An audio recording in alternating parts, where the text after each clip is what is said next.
aujourd'hui parce qu'avec l'arrivée du numérique, avec le développement du digital, où tout le monde propage l'information, où tout le monde peut produire. Nous avons ce que nous appelons les créateurs de contenu, content creators in English. Chacun peut produire, écrire un texte sur son téléphone, sur son ordinateur, il met la photo qu'il veut et puis il met sur le groupe WhatsApp, il met sur Facebook, il met sur Twitter. C'est un contenu qui peut atteindre un grand public. Et cela, justement, il ne tient pas en compte ce principe de montrer sans choquer. Vous verrez les photos de sang qui coule, des accidents très horribles que les gens circulent sur les réseaux sociaux. C'est-à-dire qu'un journaliste professionnel ne peut pas publier ça. Ne devrait pas. Ne devrait pas, c'est nous demandons à nos collègues qu'il ne faut pas publier des images qui choquent. Si vous...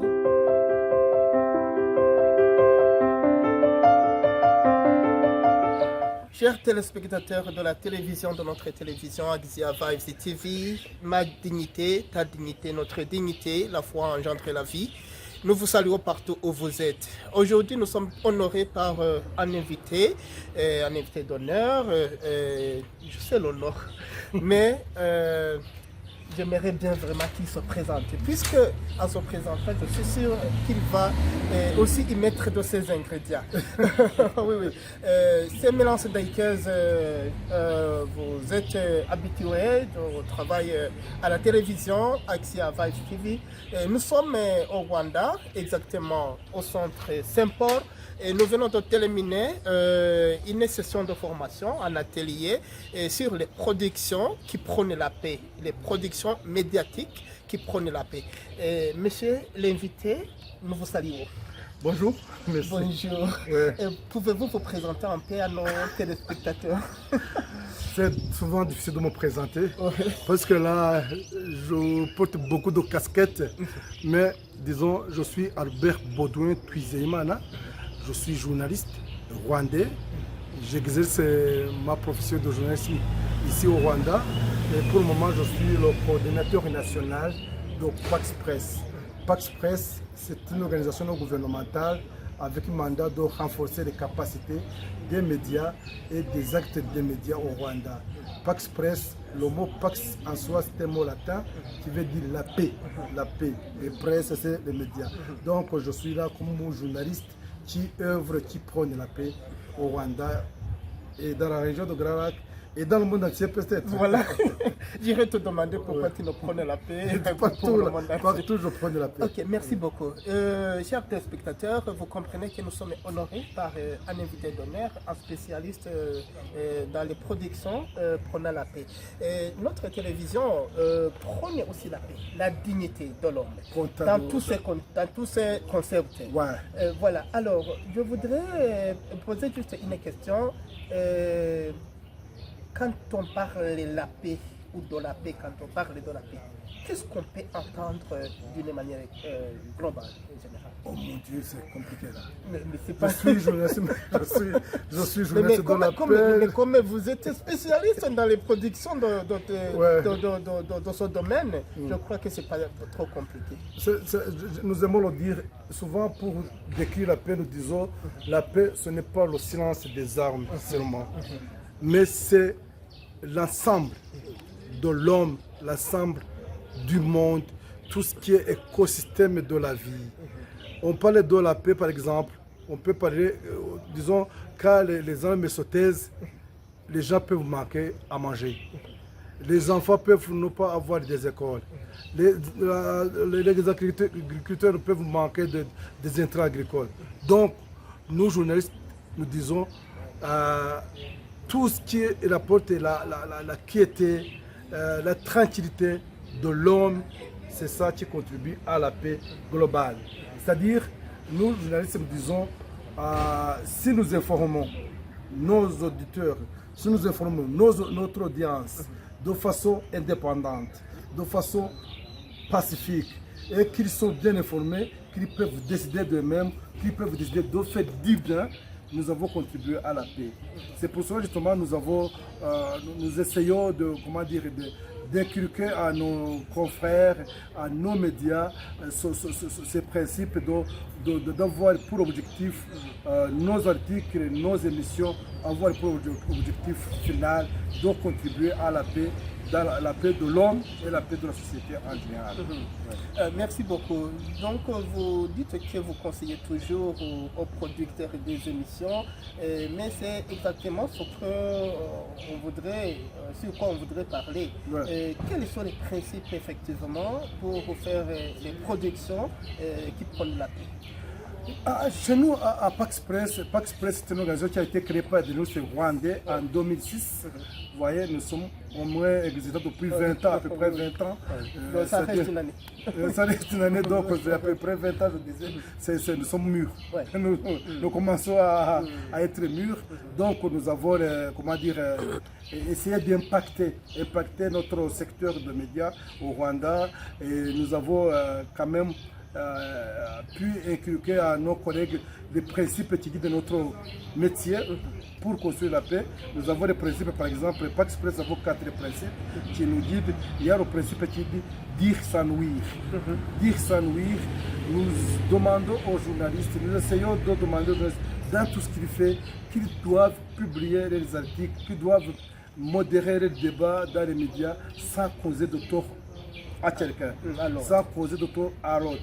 Donc ta production, ton article ne devrait pas avoir un impact négatif sur ta source ou sur ton audience ou sur le public en général.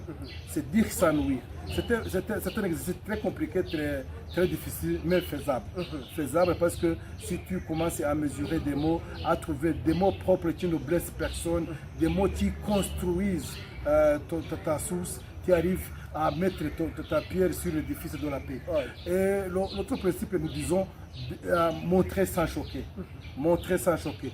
Alors maintenant, c'est un principe qui vaut la peine aujourd'hui parce qu'avec l'arrivée du numérique, avec le développement du digital, où tout le monde propage l'information, où tout le monde peut produire. Nous avons ce que nous appelons les créateurs de contenu, content creators in English. Chacun peut produire, écrire un texte sur son téléphone, sur son ordinateur, il met la photo qu'il veut et puis il met sur le groupe WhatsApp, il met sur Facebook, il met sur Twitter. C'est un contenu qui peut atteindre un grand public. Et cela, justement, il ne tient pas en compte ce principe de montrer sans choquer. Vous verrez les photos de sang qui coule, des accidents très horribles que les gens circulent sur les réseaux sociaux. C'est-à-dire qu'un journaliste professionnel ne peut pas publier ça. Ne devrait pas. Ne devrait pas. C'est nous demandons à nos collègues qu'il ne faut pas publier des images qui choquent. Si je vous donne un exemple pour notre pays, au Rwanda, je me rappelle dans les années 2004, à peu près jusqu'en 2005, 2008, pendant la semaine de mémoire, il y avait toujours à la télévision, nous n'avons pas beaucoup de télévision, mais il y avait à la télévision des images du génocide, les images du génocide de 1994. Là où on montrait les tueurs en train de taillader les victimes, là où on montrait le sang qui coulait partout ici et là. Et puis le Rwanda, dans la résilience, les Rwandais disaient non. Ça choque toujours. Nous sommes traumatisés par. On voit encore ces scènes, ce qui s'est passé. Voilà. Et les médias, nous sommes assis, nous avons dit maintenant il faut changer, il faut montrer le message positif, le message constructif, la résilience. Et nous avons commencé, je pense, vers les années 2010-12, nous avons commencé maintenant à montrer des témoignages des enfants escapés de génocide qui disent voilà, nous avons pu étudier grâce au gouvernement, qui disent nous avons pu étudier grâce aux hommes de bonne santé, aux voisins qui nous ont protégés. Et ça a été très positif et ça a contribué beaucoup plus à l'unité et à la réconciliation des Rwandais. Voilà, donc nos audiences n'ont pas besoin de voir les images qui les choquent. Qui les choquent. Puisque tu peux choquer l'audience et ton message ne passe pas. Voilà, et l'autre principe dit dénoncer sans condamner. Dénoncer sans condamner aussi, ça vaut la peine aujourd'hui avec le numérique, là où tout le monde accuse l'autre. Tout le monde essaie d'assassiner les autres par les messages, par les messages de haine.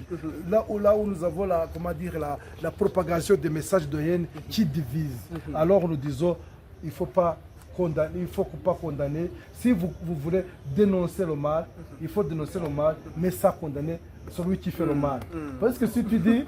Ça aussi, c'est un exercice peut-être qui n'est pas facile. C'est un exercice qui n'est pas facile parce que, par exemple, tu peux dire Albert, comme coordinateur d'Opax Press, il a détourné des fonds d'Opax Press.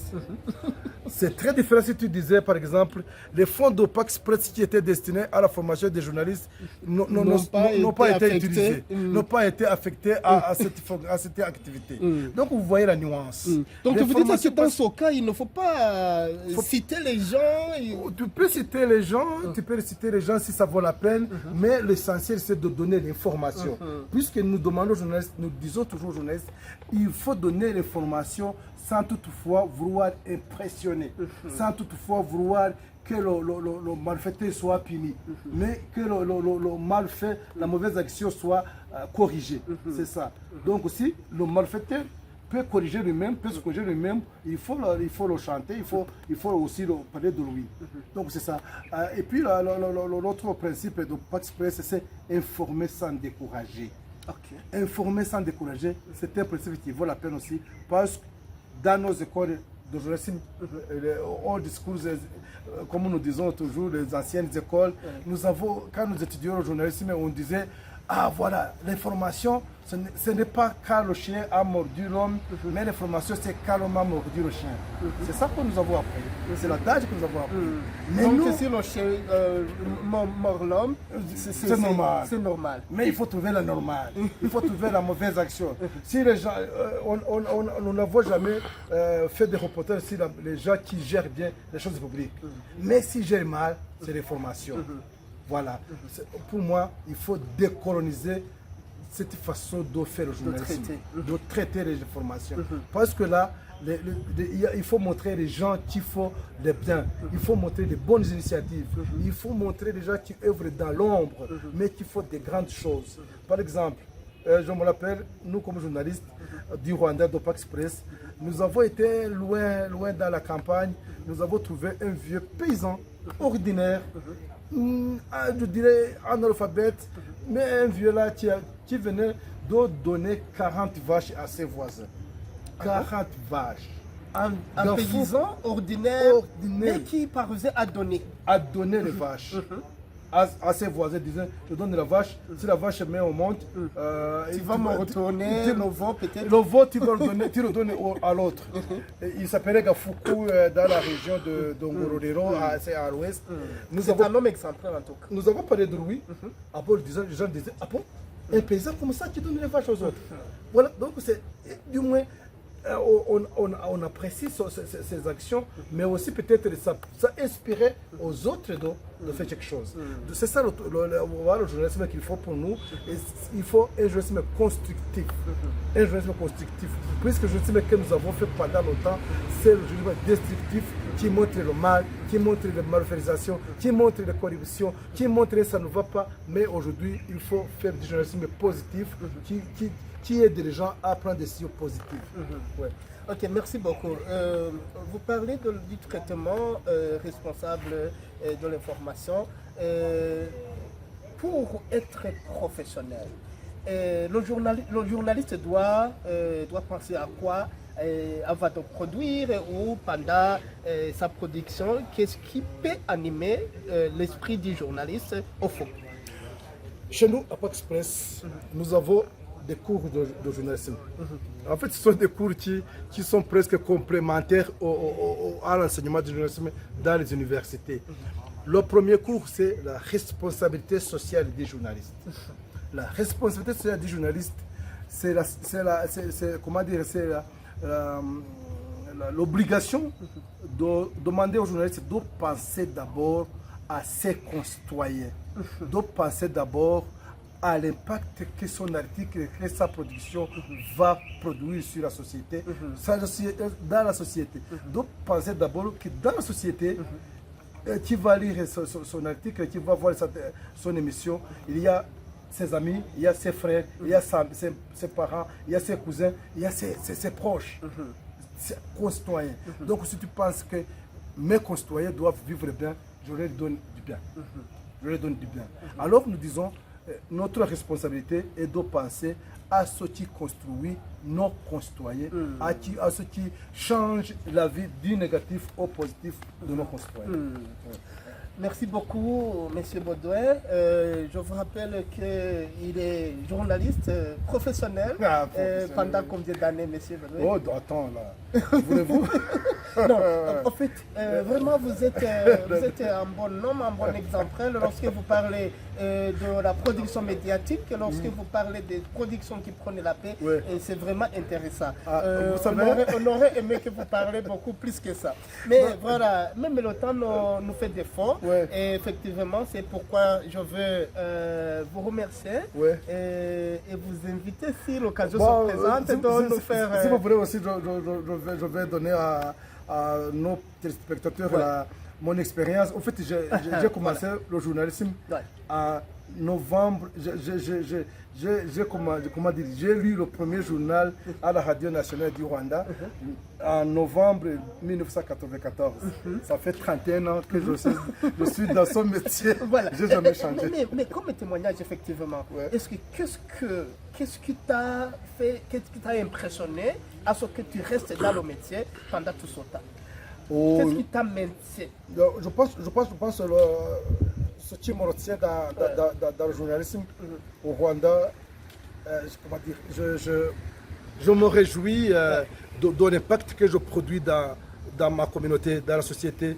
D'abord aujourd'hui, comme formateur, comme coordinateur d'une grande équipe de journalistes, puisque Pax Express, nous sommes au moins 250 journalistes que je gère, que je forme, auxquels j'aide vraiment à avancer dans la profession. Ouais. Je me réjouis de ça. Et puis après, j'ai produit pas mal d'articles dans la presse écrite, dans les radios. Je fais beaucoup d'interventions dans les médias, dans les radios, dans les télévisions. Et quand je fais une intervention, je donne, disons, mon constat ou mon opinion et qui est discuté, qui est considéré. Je dis au moins, j'ai tout ce que j'ai la plateforme de changer ma communauté, ma société. Ouais. Ouais.